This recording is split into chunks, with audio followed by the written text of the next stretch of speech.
The doctor refused to see a patient without insurance, but when a little girl entered the office with a piggy bank. Royal Oak, Oakland County, Michigan, 1986. Dr. James Morton, a tall, handsome middle-aged man with brown eyes and short-cropped chestnut hair, sat in his office, which, despite its modest size, had become a cozy refuge for him. The walls, painted in a soothing shade of pastel green, had long since faded, losing their original freshness. As visitors crossed the threshold of his office, the dark, worn wooden floorboards creaked each time, and the aging, yellowing ceiling seemed like a heavy cloud, ready to collapse at any moment. 10 years of working in this small town in southern England, which once beckoned him like a magical land, had gradually turned into a journey through gray routine. Opening his office door each morning, James inevitably asked himself the same question: is this really all that awaits me? James loved his job. He couldn't imagine himself in any other profession besides medicine. His sincere desire to help people and improve their lives gave him the strength to get out of bed each morning. He knew almost every resident of the town, every street of this quiet place where everyone seemed to know each other by name. However, with each passing year, his inner melancholy grew stronger. He remembered his student years, full of ambitions and dreams of major scientific discoveries in medicine, of creating revolutionary drugs that could save millions of lives. Back then, his eyes sparkled at the thought of fighting cancer, inventing elixirs of longevity, and restoring hope to those battling seemingly incurable diseases.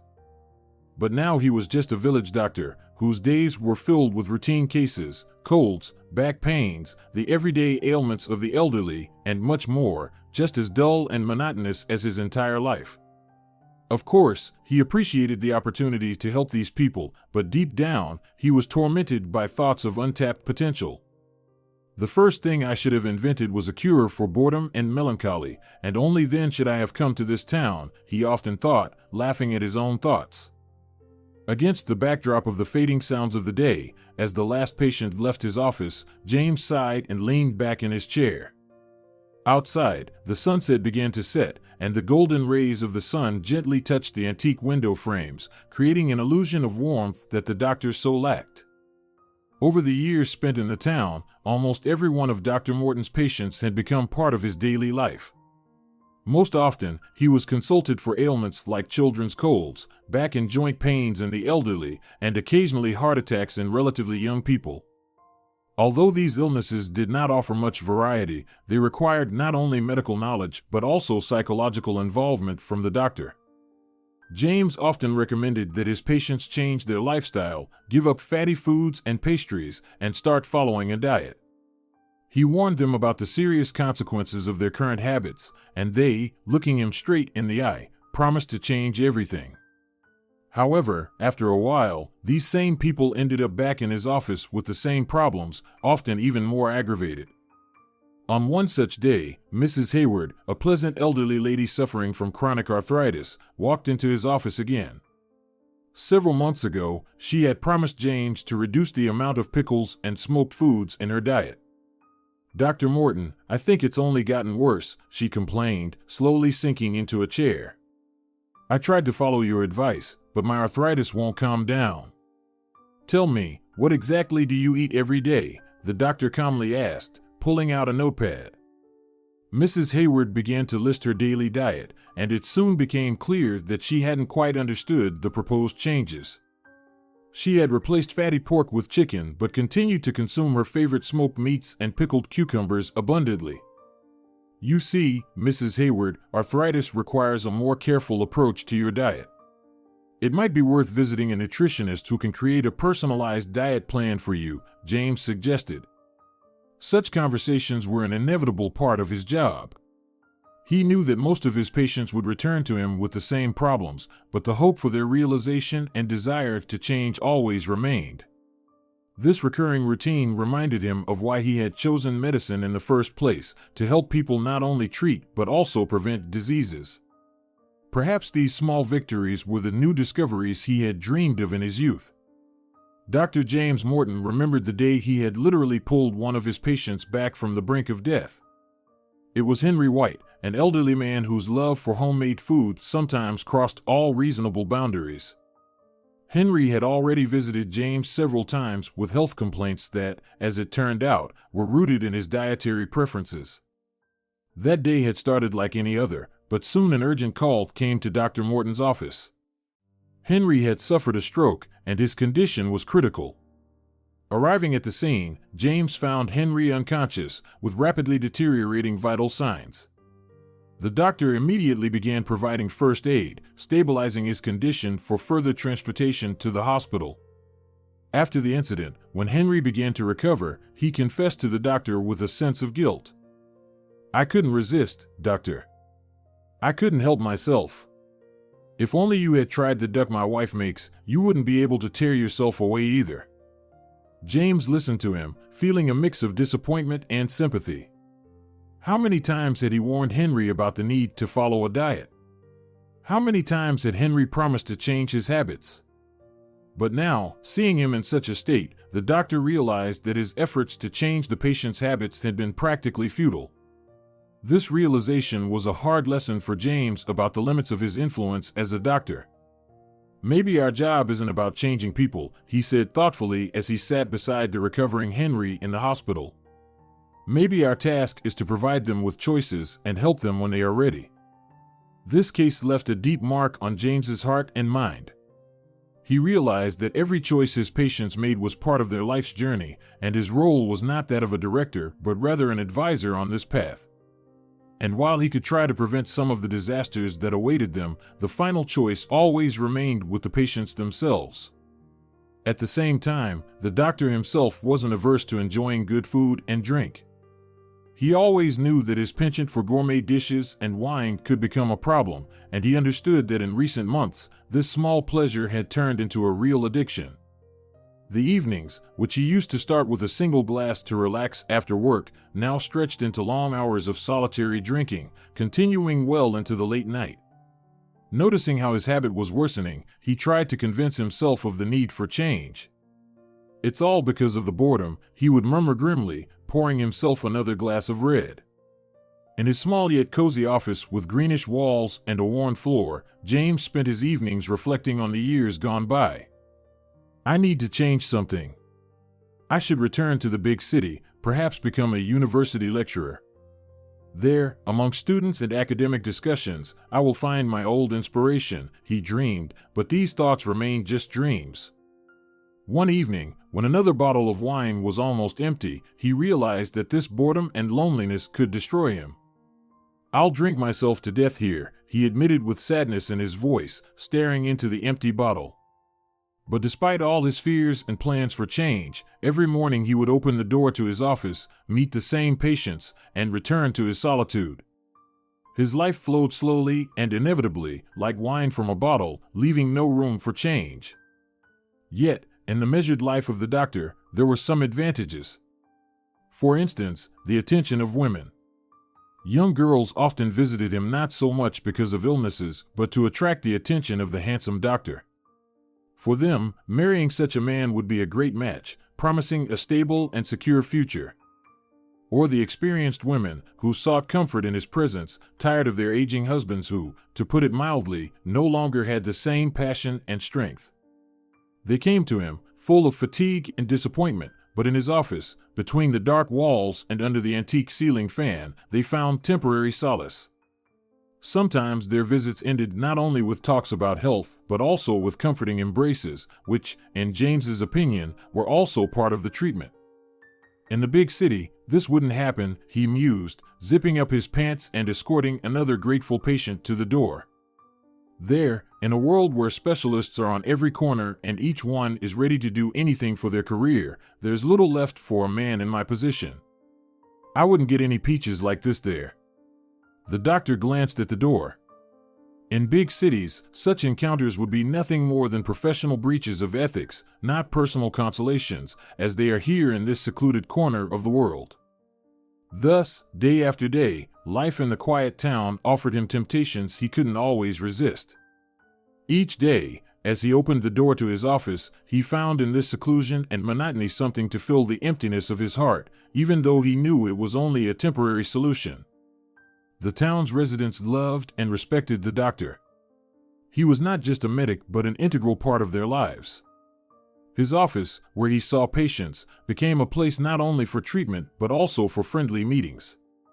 Farmers, passing by, often stopped in to thank him with fresh vegetables for his professional care and kind words. Women, suffering from depression or simply in need of emotional warmth, brought him homemade pies or stuffed duck to repay him for his attention and understanding. These small joys of life not only gave James the pleasure of good food but also freed him from the need to cook at home, giving him additional time for rest and hobbies. In his free time, Dr. Morton tried to diversify his life. He often went fishing with his old friend, John Wilson. John was the husband of one of the doctor's patients, Elizabeth, whom Morton had repeatedly saved from depression and chronic migraines. John was a fisherman with deep knowledge of the region's lakes and rivers, and their joint outings brought the doctor peace and a break from medical routine. One day, after another fishing trip, James returned to his office and found he had an appointment scheduled for the evening. Elizabeth Wilson entered the office. She looked tired and anxious. "Good evening, Elizabeth," James said, looking at her with interest. "How can I help you?" "Doctor, my headaches have returned," she admitted, lowering her gaze. "And the depression is coming back. John said you could help." James nodded and began the examination. Over the next few weeks, her visits became regular. Elizabeth confided in him her worries, and James gradually began to see not just a patient in her, but a beautiful, intelligent woman. He felt an inner conflict, realizing he was attracted to his friend's wife. One day, after another session, James decided to talk to Elizabeth. "Elizabeth, I feel that our connection has gone beyond the doctor-patient relationship. This is wrong, and I'm filled with guilt. You're married to my friend." She looked at him for a long time, then quietly said, "I understand, James. But my feelings for you are real. I haven't felt close to John for a long time. He's absorbed in fishing, and I feel neglected." "Elizabeth," James began, trying to keep his emotions in check, "we can't allow ourselves to destroy your marriage. John is my friend, and I can't betray him." Nevertheless, their feelings grew stronger, and during one of her visits, they couldn't hold back. James felt the heat of her lips, and in that moment, all his moral principles crumbled. Thus began their secret affair, forcing them to hide from prying eyes every time. James was tormented by guilt. He knew he was doing wrong but couldn't stop. He spent more time fishing with John, trying to silence the voice of reason, but every time he returned home, thoughts of Elizabeth wouldn't leave him alone. "John," he asked his friend one evening, sitting by the campfire after a successful fishing trip, "have you ever felt that life could be different? That out there, beyond our routine, there's something more?" "Sometimes," John replied, "but I found my happiness in simple things. My wife, fishing, friends, it's enough." James barely stifled a sigh. John didn't know that his wife and best friend were betraying him. Every time he looked into his friend's eyes, James felt a growing void inside. He knew that someday the truth would come out, and he feared that moment. Meanwhile, Elizabeth visited him more and more often at his office. Their meetings became more passionate but also more dangerous. They knew they were playing with fire, and each day spent together was like walking on thin ice. One evening, after another appointment, Elizabeth sat in the chair opposite James and sighed. "James, I can't live like this anymore. We need to make a decision. I don't want to continue this deception." Dr. Morton looked at her and realized that the moment of choice had come. He knew their love couldn't remain a secret for long. The inner conflict tore him apart, but he understood that he had to make a decision. "Elizabeth," he said quietly, "I can't live in deception any longer either. We must part ways, and you must fight for your marriage. We have to end our meetings." This decision was difficult for both of them, but James knew it was the right thing to do. He acknowledged that his feelings for Elizabeth were strong, but not strong enough to destroy her marriage and her husband's life. After that conversation, their affair ended, and James returned to his routine, but a deep wound remained in his heart. He realized that his choices and actions would forever change his perspective on life and himself. The lesson learned from this experience left an indelible mark on his soul, reminding him that true love requires sacrifices, but also honesty with oneself and with those you care about. To get Elizabeth out of his mind and find some distraction, James occasionally attended dances, where he was surrounded by young, single, and attractive women who skillfully manipulated his attention and tried to ensnare the doctor in their own nets. These moments became bright flashes in his mundane life, allowing him to momentarily forget his professional routine. It's worth noting that Dr. James Morton never sought marriage, preferring the freedom of solitude and the ease of casual romances. His views on relationships were finally shaped after a brief but intense affair with Allison Pierce, a young, energetic girl with bright blue eyes and a sunny smile, who entered his life like a whirlwind and left just as quickly. It all began one evening at a dance, where James had gone to unwind after a stressful workday.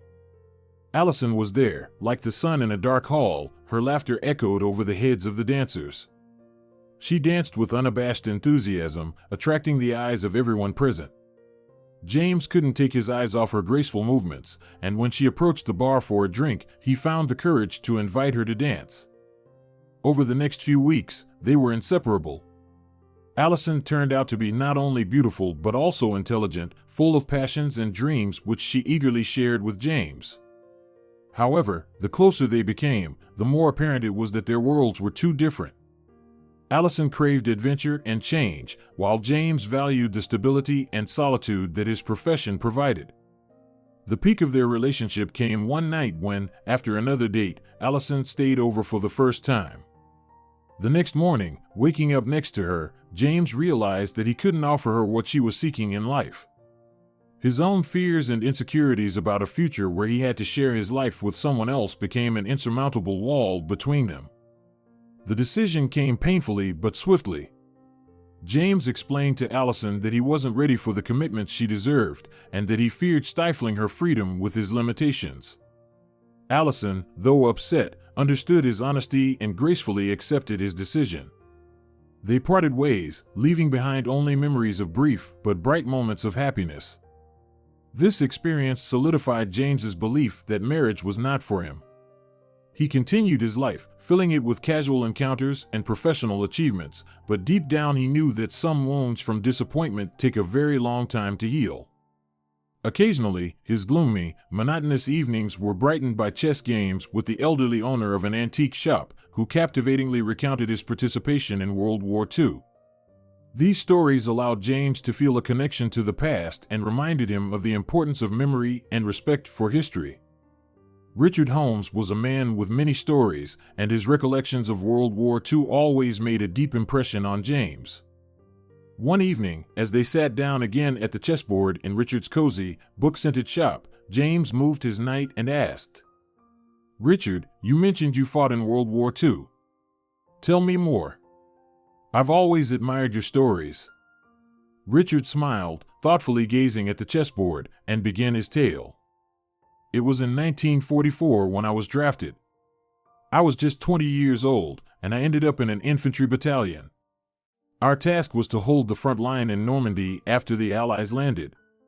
There, in the trenches and forests, I experienced all the horrors and hardships of war." James made his move, listening intently as Richard continued. "One of the most memorable nights was when our battalion was ordered to take control of a small French town held by the Germans. We knew it would be a dangerous mission. Under the cover of night, we crept to the outskirts of the town and began to advance, trying to stay unnoticed." Richard paused, lost in thought. James made another move, not wanting to interrupt the old man. "We moved slowly, each step filled with tension. Suddenly, one of our guys stumbled, and the Germans opened fire. A firefight broke out, and many of my comrades were killed. I was one of the few who managed to take cover in one of the ruined houses on the edge of town. There, I met a local resident, an old man who hid me and a few other soldiers in his cellar." James looked at Richard with interest, feeling his heart beat faster. This old man, his name was Jacques, was incredibly brave. He told us that the Germans had an ammunition depot in the center of town. We knew that if we could destroy it, we could weaken the enemy and buy time for our troops. We decided to take the risk. Jacques led us through secret passages, and after blowing up the depot, we managed to take the town. Richard made his move, putting James's queen in jeopardy, and continued. After that night, I realized that courage and humanity can be found in the most unexpected places. Jacques and his family saved our lives, and I will always be grateful to them. This story taught me the importance of maintaining faith and hope, even in the darkest times. James, feeling deep gratitude and respect for Richard, looked up and said, "Thank you, Richard. Your stories always inspire me and remind me of the importance of remembering our past." Richard smiled and nodded, moving a piece on the chessboard. "And now, James, let's see if you can get out of this situation." These evenings with Richard, filled with his stories and chess games, became a true oasis in James's routine life, helping him feel a connection to the past and reminding him of the importance of memory and respect for history. Despite these joys, deep down, Dr. Morton felt that something significant was slipping away from him. His dreams of the big city, contributing to medicine, and a life full of events and achievements increasingly reminded him that he was stuck in this quiet town where every day resembled the last. Sitting in his office with its greenish walls and yellowed ceiling, he frequently found himself asking, "Is this really all there is?" This thought filled his heart with longing and an expectation of a miracle that could dramatically change his life. The rain drummed monotonously against the window when, as if hearing his thoughts, there was a soft knock on the door. With some reluctance, James said, "Come in." The moments when his office door opened always brought a certain tension, the unknown of a new encounter, a new story. A thin young man with a pale face, covered in a light sheen of sweat that gave him an especially sickly appearance, stood on the threshold.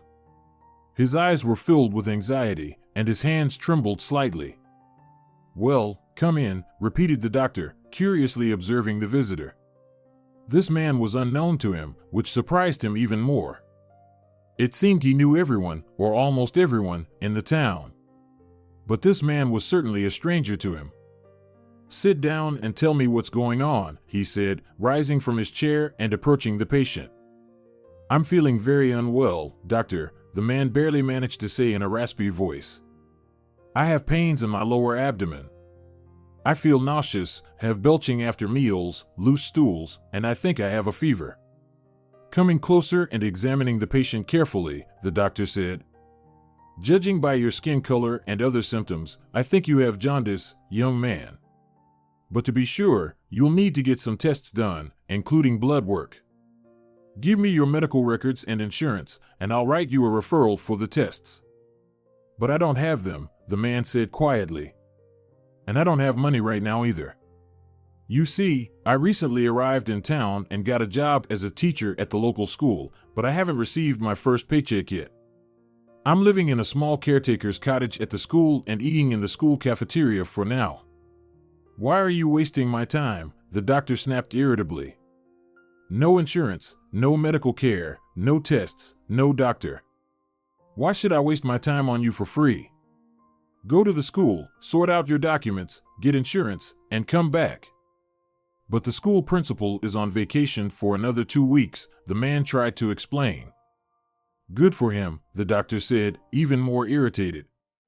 "Maybe I want a vacation too, but instead I'm stuck here with you, a sick, infected pauper, instead of enjoying the sun somewhere warm with an enchanting lady. Get up and get out of my office. And I advise you to avoid people and stay away from crowds. The last thing we need is you infecting someone and starting an epidemic in our town.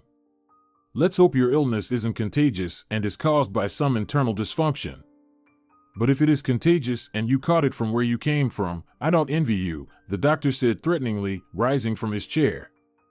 At that moment, there was another knock on the door. "Who is it now?" "Come in," he said with clear exhaustion in his voice. The office door creaked open, and a small, thin girl holding a piggy bank entered. Mona Hanna-Attisha looked serious and determined despite her young age. "Hello, sirs," she began, looking at the doctor and the pale man sitting on the chair. "I know what's wrong with Mr. Norton and what he's sick with. Dr. Morton raised his eyebrows in surprise. Very interesting, he drawled, squinting. So, what can you tell us about his illness? And how do you know him? This is our new biology teacher, Mr. Edward Norton, explained Mona, pointing at the patient. He recently arrived in town and started teaching us. His lessons are so interesting, you wouldn't believe it. Intriguing, the doctor said slowly, noting Edward's pale face. And what do you think is wrong with Mr. Norton? He asked the young visitor with a smile.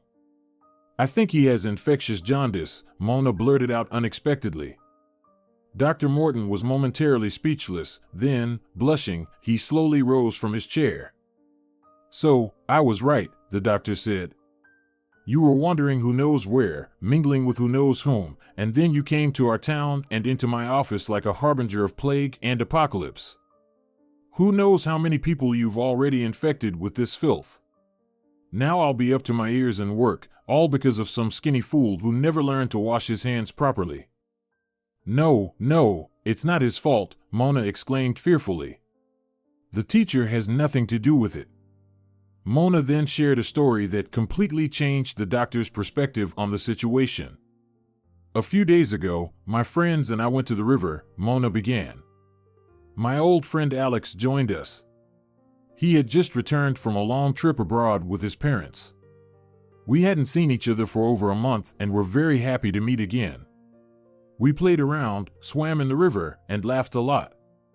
Alex made a bet with a friend that he could swim across the river. The prize for the winner was supposed to be a kiss from me, she admitted, lowering her eyes in embarrassment. The doctor, listening to her, couldn't help but notice the sincerity in her voice. Mona continued. I was really hoping Alex would win, not his friend, who was an arrogant, pimply show-off. Alex must have wanted that too and started swimming. His friend gave up first, having swum about 30 meters before turning back, realizing he couldn't compete with Alex. Alex got almost halfway across the river when he suddenly started to drown. He later told us that his leg cramped in the water and he just couldn't swim any further.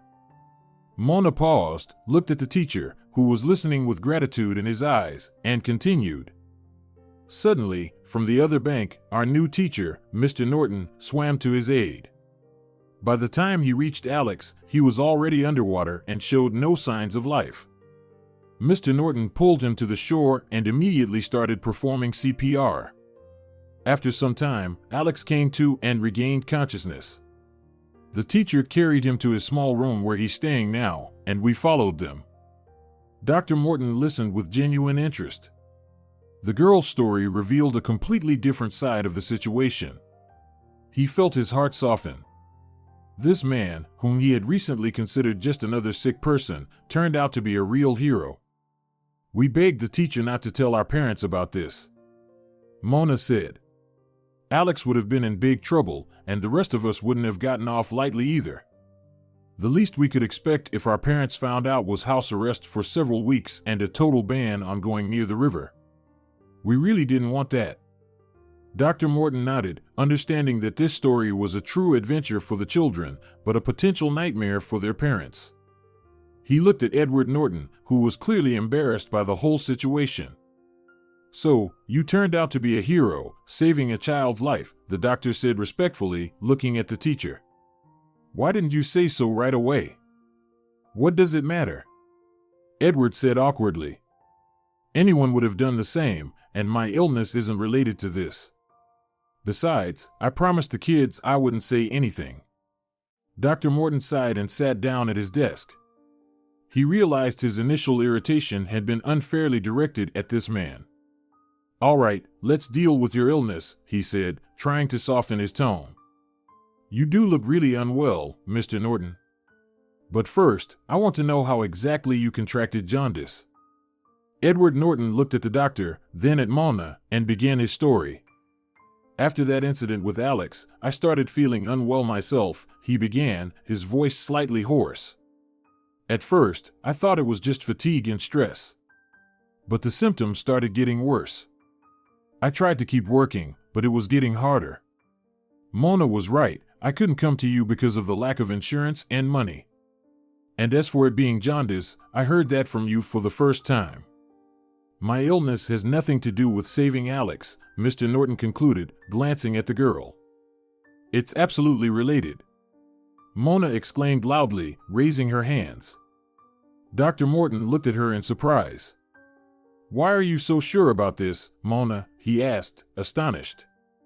Alex has the exact same symptoms as you, Mr. Norton, only it showed up earlier. Mona explained. He has the same pale, yellowish face, fever, diarrhea. When we returned home after the incident at the river, we didn't tell our parents anything. The next day, we waited for Alex at our agreed meeting place, but he didn't show up. And the day after that, he still wasn't there. The guys thought he had confessed everything and his parents punished him. But I didn't believe it because then his parents would have called ours, and we would have been in trouble too. Dr. Morton listened attentively, his expression gradually shifting from skepticism to interest. Mona continued, I decided to check on him myself and went to his house. His mom answered the door. She was surprised and happy to see me. She said Alex had fallen ill. That during their trip, he had caught jaundice. Relatives they vacationed with called them and said their son had been diagnosed with this illness. During the trip, the boys spent a lot of time together. Alex's mom said we all needed to get tested since we had been in contact with him. She mentioned that this infection can be transmitted through saliva. Alex is really unwell now, all pale and yellow. Dr. Morton pondered for a moment, his gaze softening. This explains a lot, he finally said. Has anyone else had contact with Alex? Someone else might have been infected by him, the doctor wanted to clarify. No, no one else got infected, the girl replied. After all, he never did kiss me then. And none of the other kids had any other risky contact with him. That's when I remembered our teacher and went to visit him, Mona explained, looking at Edward. Yes, I remember you came by, Edward replied, slightly embarrassed. But I was feeling so bad that I couldn't give you enough time and attention. Yes, I saw you so pale and miserable, Mona continued. I suggested you go straight to the doctor, but you said you hadn't sorted out your insurance and didn't have money for a doctor. Edward frowned, trying to recall. I don't remember saying anything like that, but anything's possible. I was in a bit of a haze at that moment. Yeah, you were really in bad shape, the girl affirmed, her eyes shining with determination. She grabbed her piggy bank and slammed it onto the floor. The piggy bank shattered into small pieces, and coins and bills spilled out onto the floor. These aren't just my savings, the girl noted, smiling shyly. I've never managed to save this much in my life. We all pitched in together. All the boys emptied their piggy banks to gather money for your treatment, she proudly declared, looking at Edward and the doctor. Dr. Morton stood in silence, stunned by the strength of spirit and selflessness of this little girl. He slowly squatted down, gathering the money from the floor, and said warmly, Mona, you and your friends are real heroes. Your teacher should be proud to have students like you. Edward, tears in his eyes, looked at Mona. I don't know what to say. You saved my life. All of you. Dr. Morton nodded, returning the collected money to the girl. But you won't need this money. I'll take care of your teacher's expenses for free. Your nobility and care have already covered everything. Mona beamed with a wide smile, her eyes gleaming with joy and relief. Thank you, Doctor. We knew we could count on you. Edward looked at the doctor gratefully and sheepishly. Thank you so much. You have no idea how much this means to me. No need for thanks, Dr. Morton replied gently. The most important thing is your health. Let's go, Edward, we'll take your blood for analysis right away. Edward got up and followed the doctor. Mona watched them, her heart filled with pride for what she had accomplished. Her small action had a huge impact, and now her teacher would be healthy. Dr. Morton and Edward walked into the laboratory. Meanwhile, Mona stayed in the waiting room, realizing that their friendship and care for each other had made this day special. Her heart now held more faith in people, knowing that together they could overcome any difficulty. After the tests were done and the doctor and Mr. Norton came out of the laboratory, Dr. Morton decided to clarify one more detail that had been bothering him. "I still can't understand how you, at such a young age, managed to diagnose your teacher," he asked Mona. "I understand that Alex is ill, but how did you put it all together? You haven't seen Alex and don't know what the skin of someone with jaundice looks like?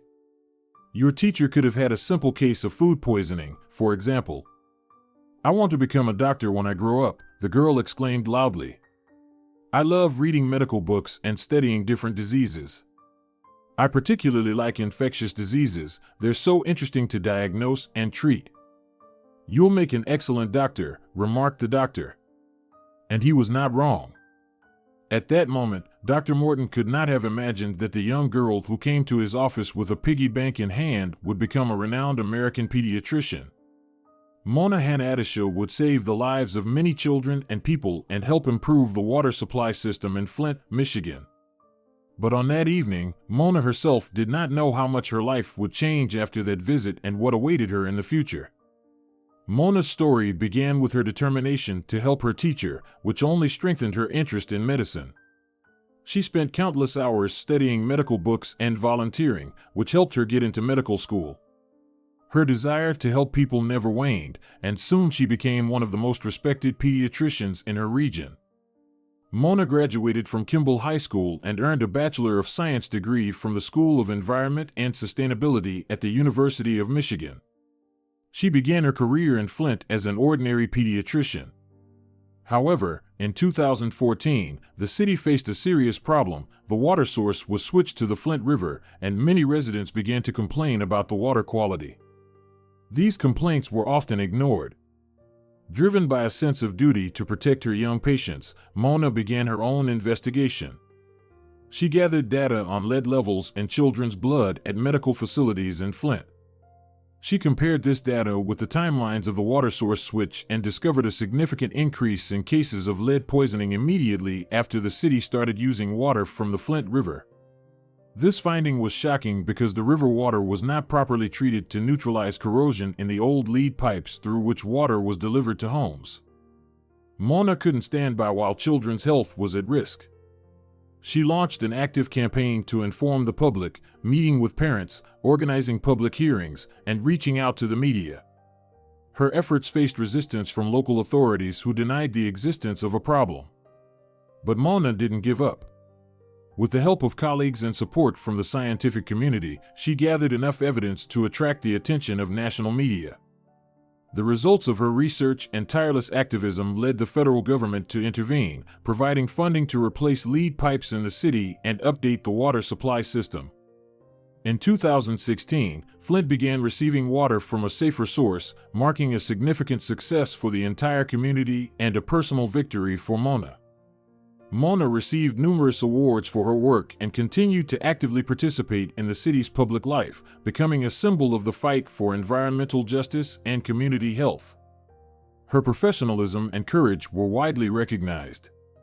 Mona Hanna-Attisha's story is an example of how one determined girl could change the world. Her perseverance, knowledge, and desire to help people made her a symbol of the struggle for justice and the health of future generations. If you enjoyed the story, please support it with a like and a comment. All the best to you.